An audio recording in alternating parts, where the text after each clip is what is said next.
Glad to have this opportunity to be with you this morning and for the invitation of the lecture committee to speak on the program this year.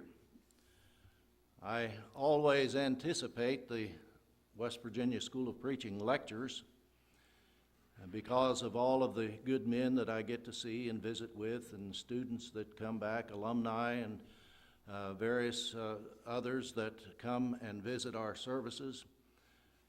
We usually try to keep track of all the different congregations that come our way during the lectureship, and we usually have 85 to 90 congregations throughout West Virginia and Ohio and Pennsylvania and other places that attend our lecture program. So we have a good representation of people through the years, and they are a good source of support and help to us, and we appreciate them so much, not only for their attendance, but for the good help that they give throughout the year. This is our fourth book on the minor prophets. In 2002, we had a full lectureship on the book of Zechariah. In 2004, we did Hosea, Joel, Amos, and Obadiah. In 2006, we did Nahum, Habakkuk. No, we did, well, whatever the next four. Where did I leave off? Jonah, Micah, Nahum, and Habakkuk. And then this year we finish up with the final three, Zephaniah, Haggai, and Malachi. Bruce's lesson also is on the book of Zephaniah, and by the time we finish,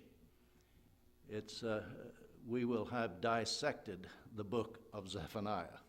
3 chapters, but we have had several lessons on it.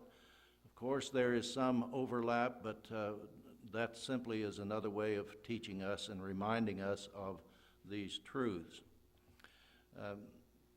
Denver said that he gets confused about all these CDs and DVDs and all of that, but when he starts trying to sell the BVDs, then we need to be careful.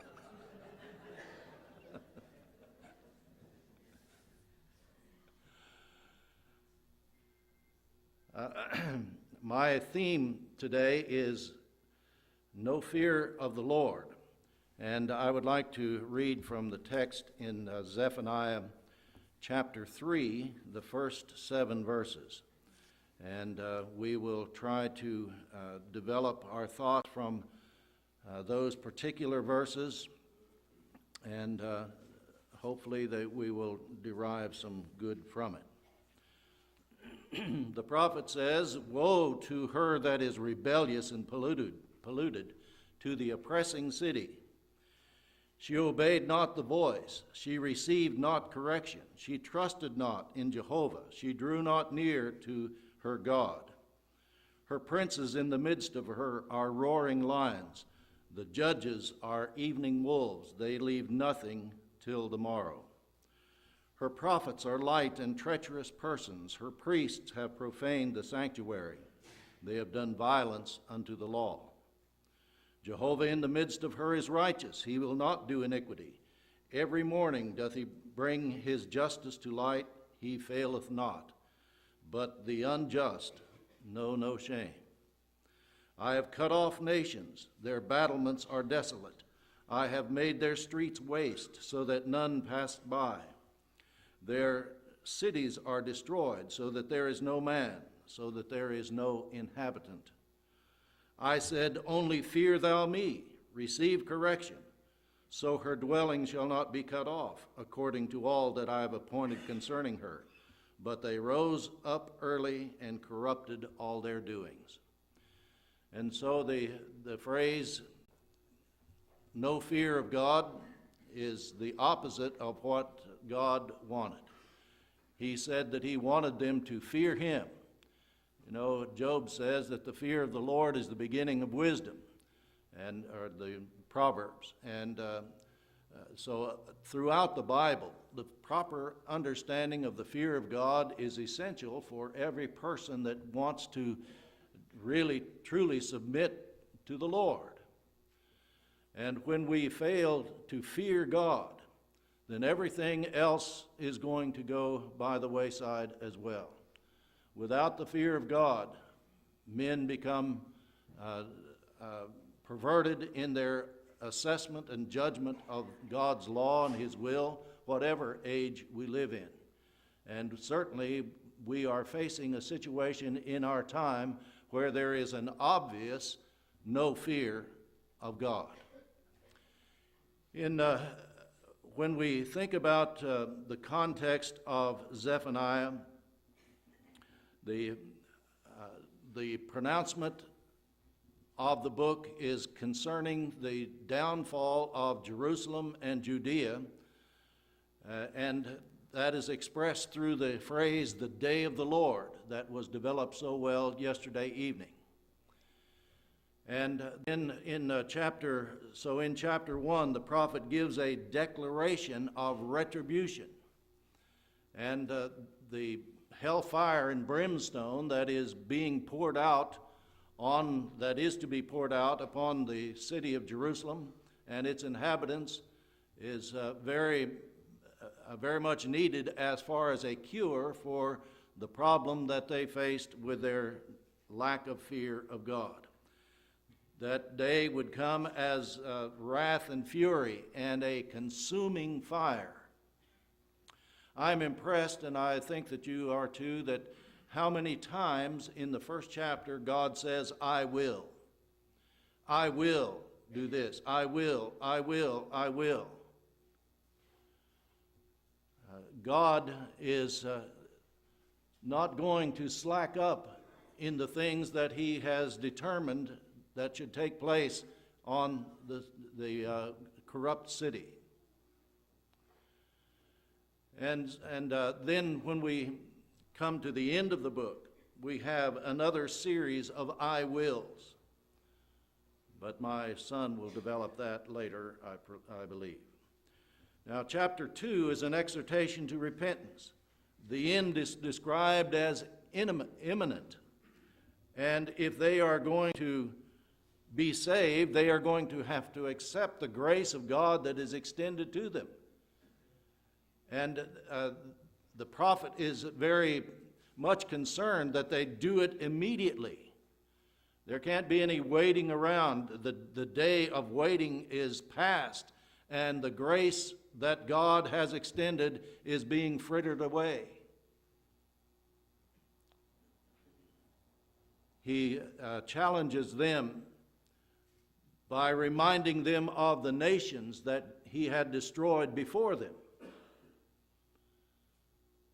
And then he comes to chapter 3 and the 7 verses that I want to cover, and we have an indictment on the citizens of Jerusalem for their failure to hear, their disobedience stemming from this lack of fear of the Lord. Now, when we look then at chapter 3 and verse 1, we see the recipients of that judgment. God turns His anger on Jerusalem. Jerusalem, the holy city. God's people were guilty of rebellion and are corrupted in their spiritual livelihood and in their way of life. Their moral soul is corrupt. Perhaps some time has transpired between the warning and the threats given in chapter 1. Perhaps some time has taken place from the time that the prophet gave them that warning about accepting the grace of God while they have opportunity. But now we come into chapter 3, and those threats of judgment have gone unheeded. And the future looks very gloomy indeed. We wonder if those evil men of that time are like those of our modern age, whose only thoughts are on prosperity and materialism, and thinking that God will neither do good or evil, that He will simply remain neutral while they corrupt his will and way. Were they as enamored with materialism as the people of our day? I feel certain that they were. The heart of the nation is described as hardened more than ever. In the book of Isaiah, chapter 1, the prophet says, "How has the faithful city become a harlot? She that was full of justice, righteousness lodged in her, but now murderers. Thy silver is become dross, thy wine mixed with water. Thy princes are rebellious and companions of thieves. Everyone loves bribes and follows after rewards. They judge not the fatherless, neither doth the cause of the widow come unto them." Jerusalem has had a past like this. Isaiah preached 100 years before Zephaniah. And so in all of that time, even with good kings like Jehoshaphat, who was king during the time that Isaiah began preaching, and then Hezekiah at a time later than that, and then Josiah with all of his good work and reforms, the heart of the people still had not been changed back to God. I wanted to make a point on chapter 1 and verse 1. When Zephaniah traces his lineage back to King Hezekiah and says that he was prophesying in the days of Josiah, I don't think that it's just coincidental that he refers himself to the good kings of the nation. He is in effect saying, I am not really the son of Ammon.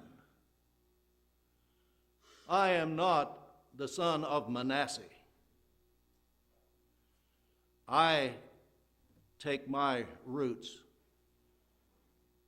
from Hezekiah, and I join hands with Josiah. And he identifies himself then as the one that is standing with God, like these two great kings. So this polluted and wicked city, an oppressing city, the heart of the nation, then is not changed. And so he says, woe to her. This is the beginning of the funeral dirge that would be sung in the book of Lamentations, that doleful, sad, tragic book that rehearses the sins of Jerusalem that brought her to her knees and prostrated her in the dirt before God.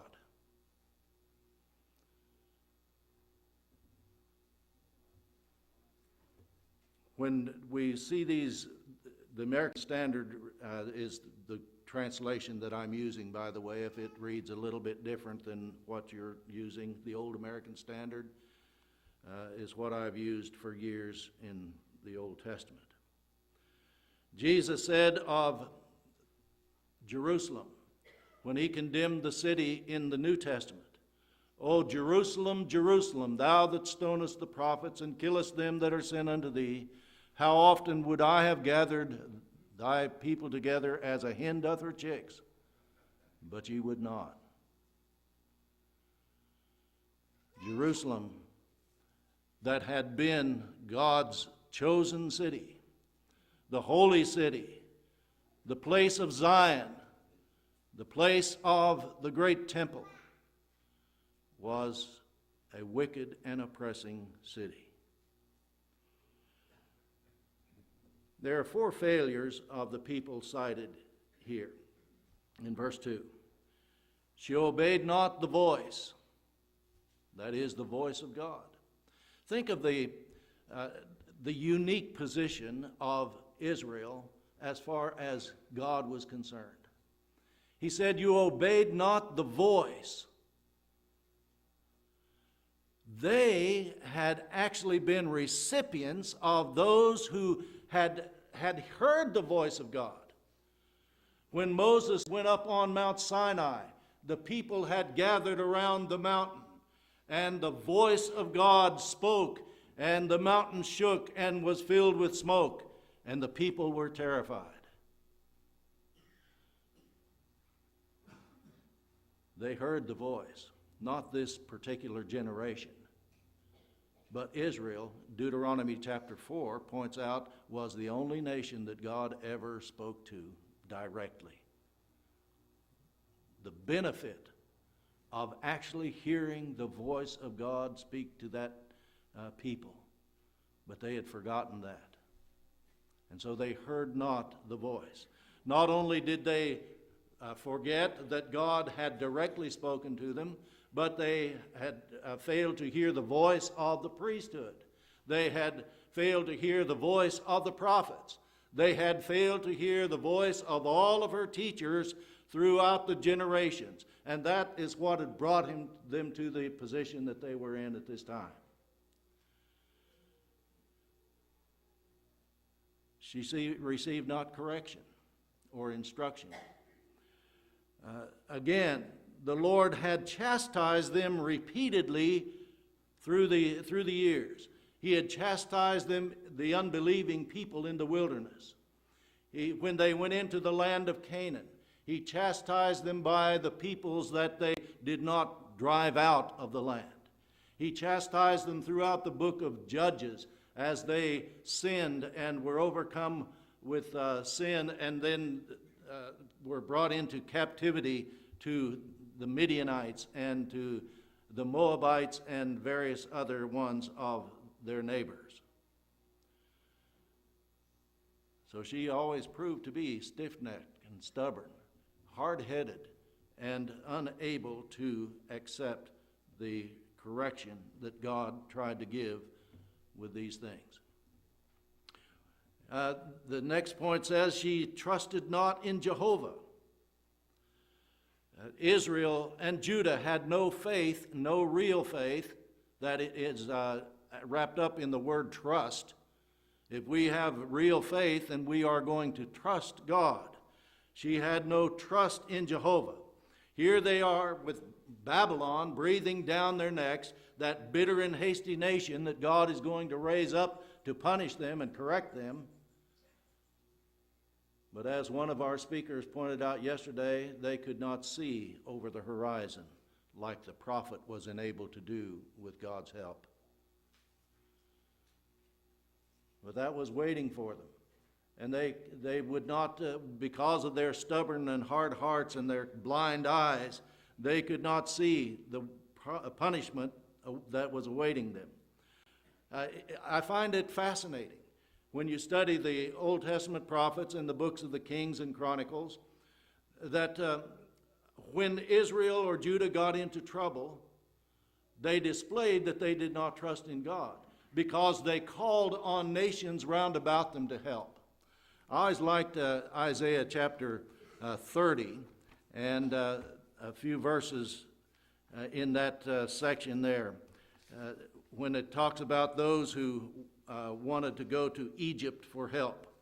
In chapter 31 and verse 1, woe to them that go down to Egypt for help and rely on horses and trust in chariots because they are many, and in horsemen because they are very strong. Rather than going to God, they said, let's appeal, let's go to one of these strong nations round about us and take shelter under their wing.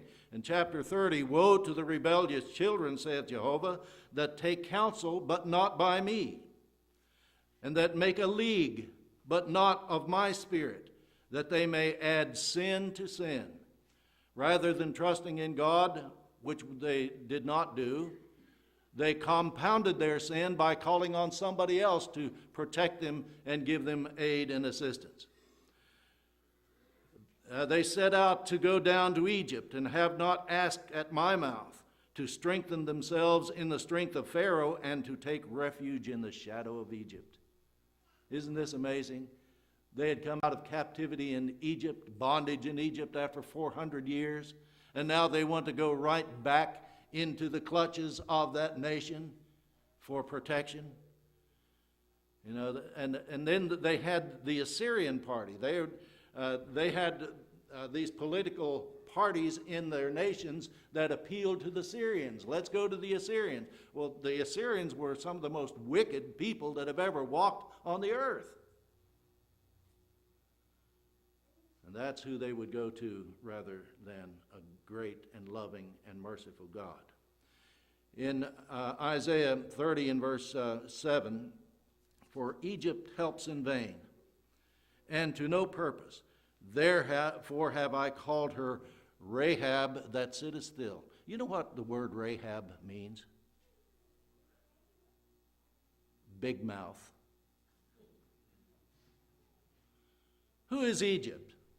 They are a boastful big mouth that are paper tigers. Egypt's strength had already passed.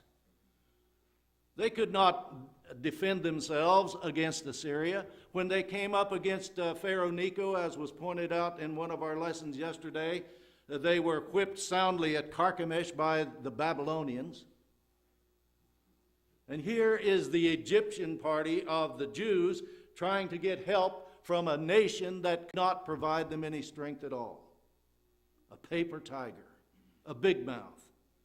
She makes her boast, "Oh, come on down and we'll help you. We'll take you under our wing. We'll protect you in our shadow." But she was an empty nation herself. And so the prophet said, "It is a rebellious people, lying children, children that will not hear the law of Jehovah, that say to the seers, see not, and to the prophets, prophesy not unto us right things, speak unto us smooth things, prophesy deceits." Isn't that the way of men? Don't tell us how things really are. We don't like to hear the bad things. Smooth it over. Butter us up. Make us feel good. The only way to ward off the disaster was to hear the truth, but they wouldn't listen to the prophets. And the last charge against her, she drew not near to God. This refers to her worship. Her daily sacrifices and burnt offerings were designed to keep Israel close to the Lord. But their hardened, rebellious heart would not allow them to worship properly. Again, from a former prophet, the book of Amos, chapter 5. I despise your feast. I will make no delight, or take no delight in your solemn assemblies. Yea, though you offer me your burnt offerings and meal offerings, I will not accept them. Neither will I regard the peace offerings of your fat beast. Take thou away from me the noise of thy songs, for I will not hear the melody of thy viols. But let justice roll down as righteousness, and as down as waters, and righteousness as a mighty stream. The great prophet Amos. God is not going to accept their worship with their lives like they were. When we look at those who are receiving these indictments, there are particular people that he pointed out. Her princes in the midst of her are roaring lions, her judges, her prophets and priests. And so each one of these are singled out for God's wrath, because as go the leaders of a nation, so goes the nation. And if the head is corrupt, then the body is certainly going to follow that corruption. Homer Haley says these leaders were unfit for the high calling for which they had been appointed or chosen. And so it wasn't the enemy without that was such a large threat. God could take care of them. But it was the enemy within. During World War II, we called it the fifth column. It was that insidious group of people within the nation itself that were ready to capitulate to the enemy rather than fight against it and do everything but do the right thing and coming back to God. These four groups of officials, the princes, judges, prophets, and priests, are singled out in various other passages. Proverbs 28:15 says, "As a roaring lion and a raging bear, so is a wicked ruler over a poor people." I think we have a lot of roaring lions and raging bears in our time. We have fearful days ahead of us, I'm afraid. Politically, we are not any different than Israel and Judah. We have people that are smooth talkers, can make great speeches, but they have no fear of God. I was watching a television a couple days ago, had a panel on there speaking about the candidates running for president, and one of them was ridiculing a candidate who made the remark that she was saved. And he said, she even believes in creation. I guess you know who I'm talking about. What got me, though, this guy spoke with sounded like a British accent. And I got to wondering, is this guy even a citizen of our country? Here he's on a talk show talking about our candidates for president, but he knows nothing of our past. He knows nothing of the foundation principles and that are the underpinning of our nation. The things that Washington and Jefferson and all of our presidents and the signers of the Constitution and the writers of the Declaration of Independence and those that made up our Bill of Rights, all of it is founded in God, not in Allah, not in Buddha, but in Jehovah God, the God of all nations. And that's what made our country strong, and that's what is going to destroy it when we remove ourselves from his care. So her princes are roaring lions. Those who were of royal blood should have been more concerned with the well-being of the citizens in their care. They weren't elected to office, but yet that was their responsibility as princes over the nation. But they were more like beasts than the overseers of God's children. The these politicians in Zephaniah's time are like Satan, roaring lions, walking about, seeking whom they may devour. And so lusting for more prey and filled with avarice and licentiousness. They serve as role models for all of the wicked men who will follow after them. They certainly served as the role models for the Pharisees during the time of Christ. Jesus said they rob widows' houses and cheat them out of their livelihood. And so they suffered that great condemnation of the Lord himself. Stephen said, "As your fathers did, so do ye." Zephaniah went on to say that her judges were evening wolves, wolves that prowl in the evening hours, seeking out that lamb that is the weakest, or that one that is straying away from the herd, the one that is susceptible and vulnerable to attack. How terrible are those who make a pretense of serving God, lusting after more and more prey. Judges, these judges, are judges important? Are judges important today? Are judges going to be even more important in the years that are ahead of us? Are judges important right at this election coming up next week? Absolutely.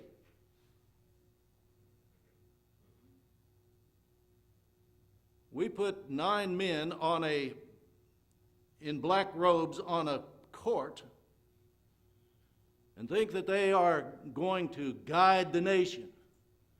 Well, they only guide it the way that their own fickle hearts let them.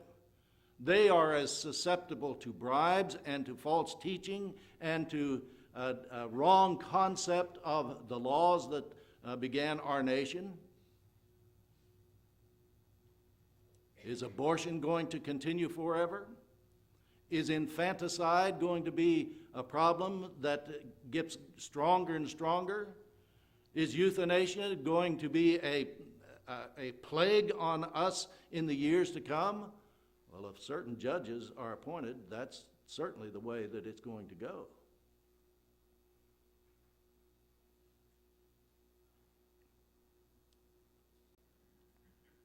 When judges of a nation are in cahoots with the criminals, then the citizens are in pretty bad trouble.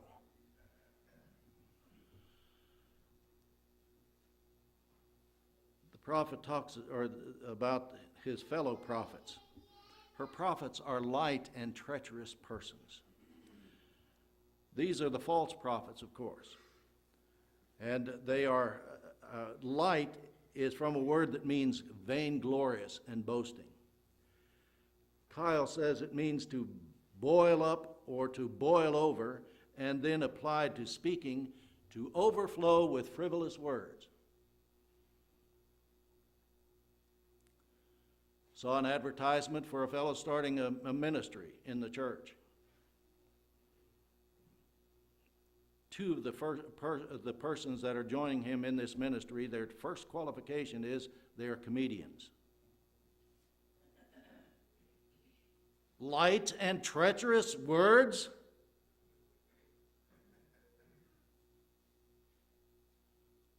Elderships and preachers and congregations, wake up. These are the people that we are turning our youth over to. A youth ministry. And their first qualification, I'm a good comedian. I can make them laugh. Can you teach them about God? Can you teach them what to do to be saved from their sin?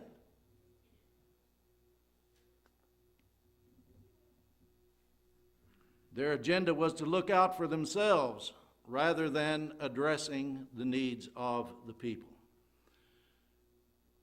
Brother J.D. Conley is with us. I'll give a quote from his father.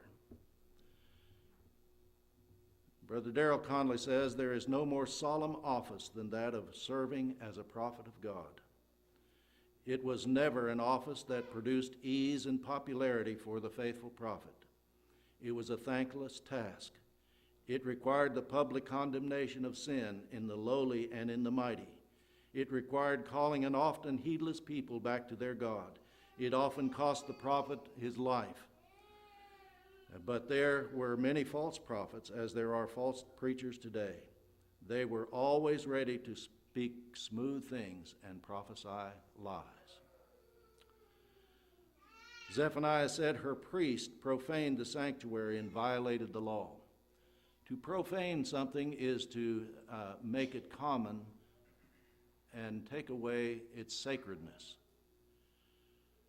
Something that is holy, something that God has said is holy, is to make it so common and treat it with such contempt that it is no longer sacred, that it is no longer holy. It's profane. So they profaned the sanctuary. I don't know exactly what the prophet had in mind. The sanctuary was the temple and their ministrations in the temple. But they did violence to the law by perverting it. Jesus said of the Pharisees of his day, "In vain they do worship me, teaching for doctrines the commandments of men." That hasn't changed. False priests are still active. Think about our own self-appointed change agent priests. They are our brothers. They are priests. But they are busy changing the history of our brotherhood, changing the worship of the church, changing the plan of salvation, reducing Christ to simply a man, and thus they pervert the law of God.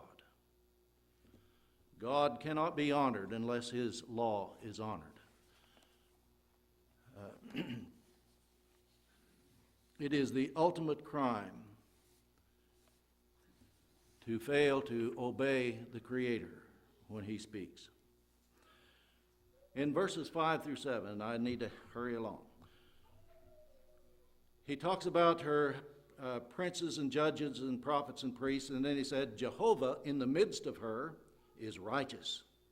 He will not do iniquity. Every morning doth he bring his justice to light. He fails not, but the unjust know no shame. 4 things I'd like to say about this every morning thing. God's judgment is brought to light every morning. I think that this has a reference to the sacrifices that were made morning and evening from the beginning of Israel's history. From the time of the giving of the law, they were prescribed to offer sacrifices morning and evening in the tabernacle and temple. These daily ministrations that were as certain as the rising and the setting of the sun should have reminded them of their sinful condition and to make them humble before God, but it did not. In the New Testament, the writer of Hebrews said, and every priest stands daily ministering and offering oft times the same sacrifices. And so over and over and over and over for 1,500 years, daily sacrifices were being made, reminding them, I am sinful. I need God's help. I need God's mercy. I need his grace. I can't be saved without him. But it's simply got to be just a rite and a ritual and an old habit. In the second place, as each morning the rising sun sheds its light on the world, so too each morning, day by day, God dispensed his justice. God in the midst of her, Jehovah in the midst of her, is just. He is righteous. And so every day God would dispense his justice, rewarding the good and punishing evil through his those who were the dispensers of the law, the judges and the priests and so on. But also through his providence. God's justice is ministered daily, even today, through his providence and by those who are the official leaders of nations and people. The steadfast love of the Lord never ceases. His mercy never comes to an end. They are new every morning. Great is thy faithfulness. The Lord is my portion, says my soul, therefore I will hope in him. Lamentations 3:22 and 23. Number 3, his mercy is seen every morning. When it talks about this wicked people, it says that they rose up early. Well, God was already ahead of them. He rose up his prophets early and sent them, he said. God was not late in getting the word to these people. It wasn't that God was lacking in diligence to know what was going on. He wasn't sitting back on a cloud like an old man dozing. God was on his throne. God in the midst of her is righteous. He was in the midst of them and knew exactly what was going on.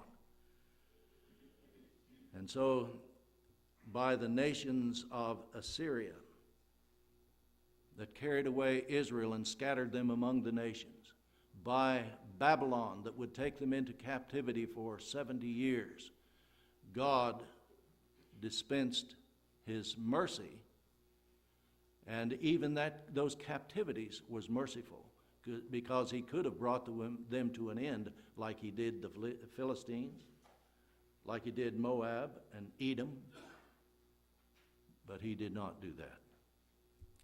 And number 4, just as his mercy and justice are dispensed every morning and every day, so is the testimony of God's existence. The beautiful Psalm 19, the first couple verses. The heavens declare the glory of God, and the firmament showeth his handiwork. Day unto day uttereth speech, and night unto night showeth knowledge. Their line has gone out. There is no end of the instruction of God by nature, day after day after day, night after night after night, from creation till this very moment. Everything about nature teaches us God is. God exists.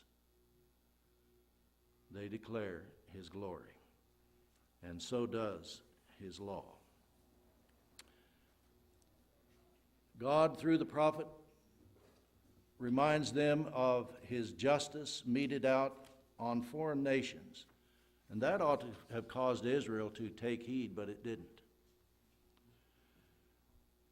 I said, only fear thou me, receive instruction.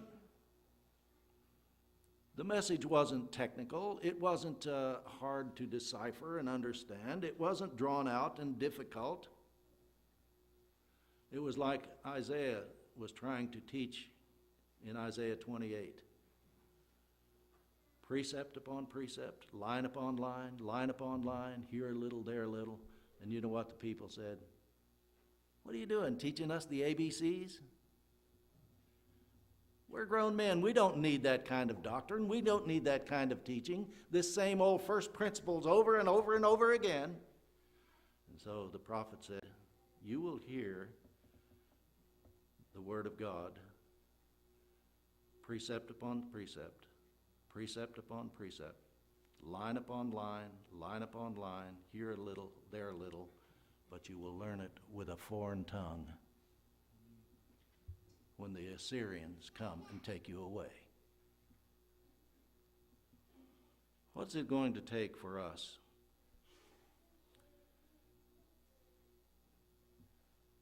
God's message has always been quite simple. Micah said, he hath showed thee, O man, what is good, and what doth the Lord require of thee, but to do justly, to love mercy, and to walk humbly with thy God.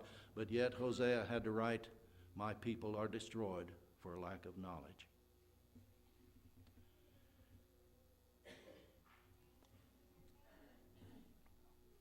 Well, I'm going to quit.